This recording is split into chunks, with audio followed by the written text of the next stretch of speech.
جو میں نے آیت کریمہ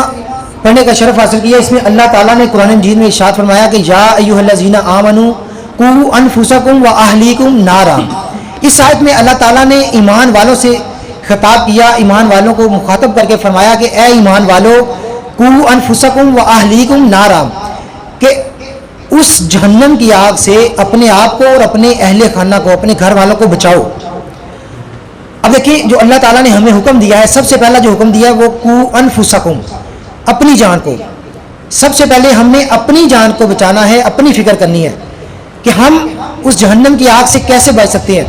یہ سب سے پہلے ہم نے اپنی فکر کرنی ہے، اور ہم نے اپنا محاسبہ کرنا ہے کہ ہم کس رستے پر چل رہے ہیں۔ کیا یہ رستہ سیدھا ہمیں جنت کی طرف لے کے جا رہا ہے یا ہمیں جہنم کی طرف لے کے جا رہا ہے؟ تو ہم نے یہ دیکھنا ہے۔ اب دیکھیں یہ آسان سا طریقہ ہے، آپ سمجھ سکتے ہیں کہ اگر آپ اذان کی آواز آتی ہے، آپ مسجد کی طرف آ جاتے ہیں تو یہ جنت والا رستہ ہے۔ اگر اذان کی آواز آتی ہے تو ہم اپنے دوستوں میں گلی چوکوں میں کھڑے ہوتے باتیں کر رہے ہوتے ہیں، تو ہمیں کوئی فکر نہیں ہوتی، یا اذان کی آواز ہمارے کانوں پہ کوئی اثر نہیں کرتی، ہمارے دماغ پہ اس کا کوئی اثر نہیں ہوتا، ہم نماز پڑھنے کے لیے نہیں آتے، تو پھر سوچیں کہ ہمارا یہ رستہ کون سا رستہ ہے؟ کیونکہ نماز دین کا ستون ہے۔ نماز جو نہیں پڑھتا اس کے حوالے سے قرآن مجید میں بہت زیادہ وعیدیں آئی ہیں۔ ایک قرآن مجید کی آیت ہے، اللہ تعالیٰ نے ارشاد فرمایا ویل للمصلین الذین ھم عن صلاتہم ساہون، ویل ہے ان نمازیوں کے لیے۔ یہاں پر یہ ذکر نہیں کیا گیا کہ جو نماز نہیں پڑھتا، یہاں پر یہ ذکر کیا گیا کہ جو نماز پڑھتے ہیں، لیکن کیسی نماز؟ آگے فرمایا اگلی آیت میں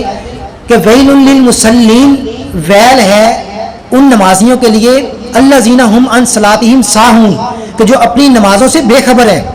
اس کا کیا مطلب ہے؟ اس کا یہ مطلب ہے کہ ہم نے فجر کی نماز پڑھی، ظہر کی آواز آئی تو ہم مسجد میں نہیں گئے، عصر کی پڑھ لی، شام کی نہیں پڑھی، مغرب پڑھ لی، کبھی عشاء پڑھ لی، کبھی کوئی پڑھ لی، یعنی کہ روٹین میں ہم 5 نمازیں نہیں پڑھتے، تو یہ حکم پھر اس کے لیے لاگو ہوگا۔ اس کو اللہ تعالیٰ فرما رہا ہے کہ ویل للمصلین، کہ ویل ہے، ویل کا مطلب ایک تو خرابی ہے، دوسرا جو مفسرین نے لکھا ہے ویل کا مطلب یہ ہے کہ ویل جہنم کے اندر ایک وادی کا نام ہے، کہ اس وادی سے جہنم بھی پناہ مانگتی ہے، کہ جب جہنم کی آگ ٹھنڈی ہونے لگتی ہے تو اس ویل وادی کا دروازہ یا اس کا ڈھکن کھول دیا جاتا ہے، تو اس کی آگ کی وجہ سے جہنم کی آگ دوبارہ تیز ہو جاتی ہے، یعنی کہ اتنی تیز اس میں آگ ہے کہ جہنم بھی اس وادی سے پناہ مانگتی ہے۔ اس وادی میں اللہ تعالیٰ نے فرمایا کون پھینکا جائے گا، کس کو پھینکا جائے گا؟ فرمایا کہ ویل للمصلین الذین ھم عن صلاتہم ساہون، کہ جو اپنی نمازوں سے بے خبر ہیں، یعنی کہ اپنی نمازوں کے حوالے سے فکر نہیں کرتے، 5 نمازیں پوری نہیں پڑھتے۔ یہاں پر بے نمازی کا حکم نہیں آیا، اس کا حکم آیا جو کبھی پڑھتا ہے کبھی نہیں پڑھتا۔ تو اب اگر دیکھیں کہ ہم قرآن مجید ہمارے اللہ تعالیٰ نے کتاب ہدایت ہمارے لیے نازل فرمائی ہے، اور اللہ کا جو کلام ہے، اگر ہم اللہ کے کلام کو بھی نہیں مانیں گے، یا ہم یہ بات سن کے بھی اپنے کان سے ادھر سے سنی ادھر سے نکال دی، تو پھر سوچے کہ ہم کس رستے پر چل رہے ہیں اور ہمارا رستہ کون سا رستہ ہے۔ تو اس لیے ہم نے نماز کی فکر کرنی ہے،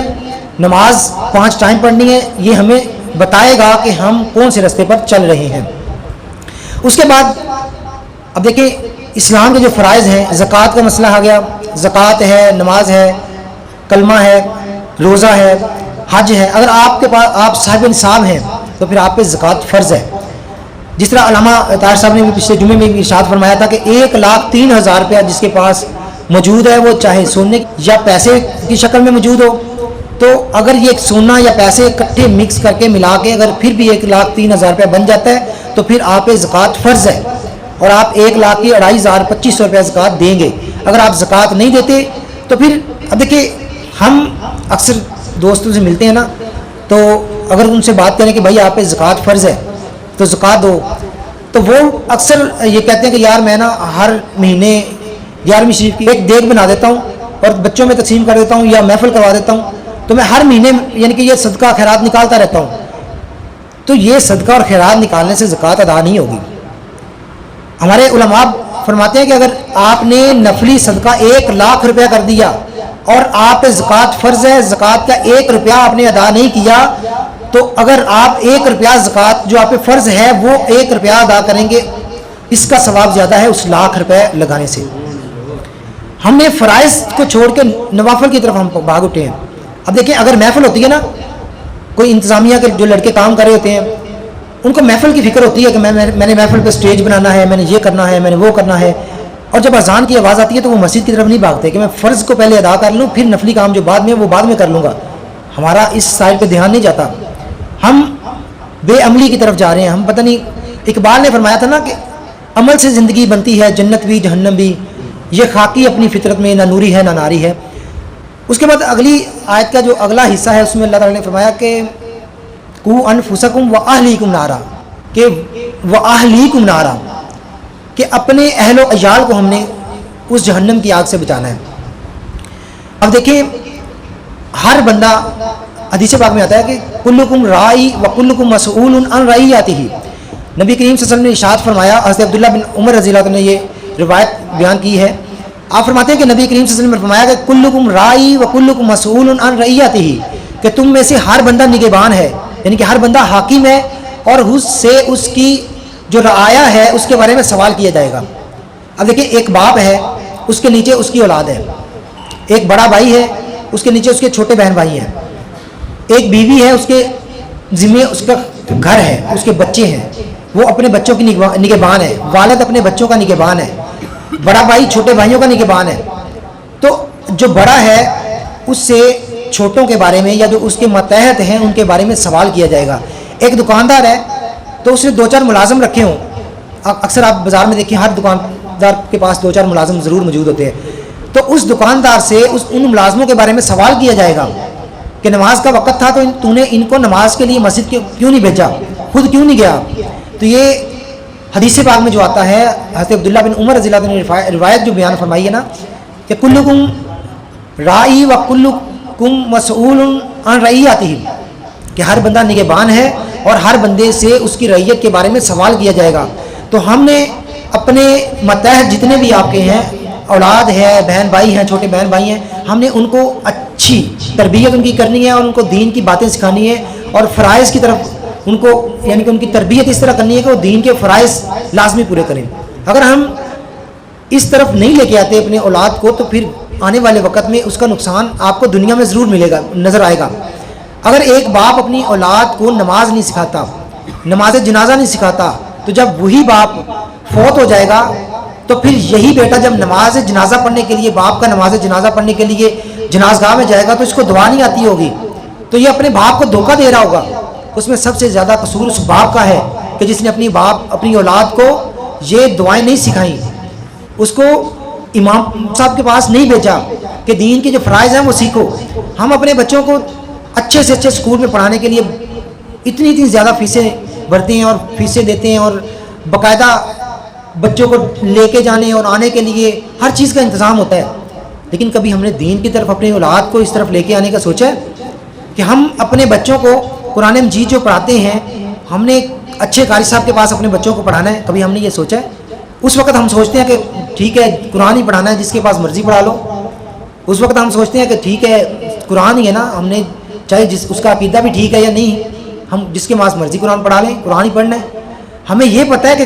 اگر ہمارے علاقے میں 10 سکول ہیں، پرائیویٹ سکول ہیں، تو ہم 10 سکولوں میں سے ایک چوز کرتے ہیں کہ ان 10 میں سے کون سا سکول اچھا ہے جس میں میرے بچے کی تربیت اچھی ہوگی، میرے بچے کو دنیاوی لحاظ سے اچھی تعلیم دی جائے گی. ہم اس لحاظ سے بہت فکر مند ہوتے ہیں. اور دین کے حوالے سے جب بات آتی ہے تو اس وقت ہم کہتے ہیں کہ ٹھیک ہے بس قرآن ہی پڑھانا ہے. اپنی اولاد کو اچھے قاری صاحب کے پاس اور اس کے پاس جس کا عقیدہ ٹھیک ہے، ہم نے ان کے پاس اپنے بچوں کو پڑھانا ہے. اور اپنے بچوں کی تربیت ہم نے اس طریقے سے کرنی ہے کہ کل کو اگر ہم مر جاتے ہیں تو ہمارے پیچھے ہماری اولاد صدقہ جاریہ کے طور پر، یعنی کہ ہمارے لیے ایصال ثواب کرتی رہے. حدیث پاک میں آتا ہے نا کہ جب بندہ مر جاتا ہے تو اس کی ہر چیز کا اس کے دنیا سے تعلق ختم کر دیا جاتا ہے. 3 چیزوں کا اس کے ساتھ تعلق رہتا ہے. ایک چیز اس میں اچھی اولاد ہے کہ اگر آپ اچھی اولاد چھوڑ کے گئے ہیں، وہ آپ کے لیے صدقہ جاریہ یا ایصال ثواب کی محافل کا انعقاد کرتی رہے گی، تو وہ آپ کے لیے قبر میں سکون کا باعث بنے گا. ایک روایت ہے کہ ایک آدمی فوت ہو گیا تو اس کا ایک چھوٹا سا بچہ تھا، ابھی سال کا 1.5 سال کا. تو جب تھوڑا بچہ بڑا ہوا تو ماں نے بچے کو قاری صاحب کے پاس بھیجا کہ قرآن پڑھ لے. تو جب بچے نے قرآن مجید کی تلاوت شروع کی، بسم اللہ الرحمن الرحیم پڑھا، سیکھا، تو اللہ تعالیٰ نے اس کی برکت سے، ایک امام صاحب نے اس کو خواب میں دیکھا اس بچے کے والد کو کہ پہلے وہ جہنم کی آگ میں جل رہا تھا، جب بچے نے قرآن پڑھا تو اللہ تعالیٰ نے اس کے جہنم کا عذاب دور کر دیا. یعنی کہ اولاد جب ماں باپ کے لیے اصالِ ثواب کرے گی، ماں باپ کی ہوئی تربیت کی وجہ سے ماں باپ کے لیے محافل کا انعقاد کرے گی، ان کے بعد یعنی کہ صدقہ جاریہ کرے گی، تو پھر اس کا ثواب والدین کو قبر میں بھی پہنچے گا. تو اس لیے جو میں نے آیت پڑھی تھی اس میں 2 جز اللہ تعالیٰ نے 2 حکم ارشاد فرمائے کہ یا ایھا الذین آمنوا قوا انفسکم و اہلیکم نارا، کہ اے ایمان والو اپنے آپ کو اور اپنے اہل خانہ کو اس جہنم کی آگ سے بچاؤ. تو ہم نے اپنی پہلے فکر کرنی ہے، اس کے بعد اپنے گھر والوں کی، اپنے اہل و عیال کی، اپنی اولاد کی، اپنے بہن بھائیوں کی فکر کرنی ہے کہ ہماری اولاد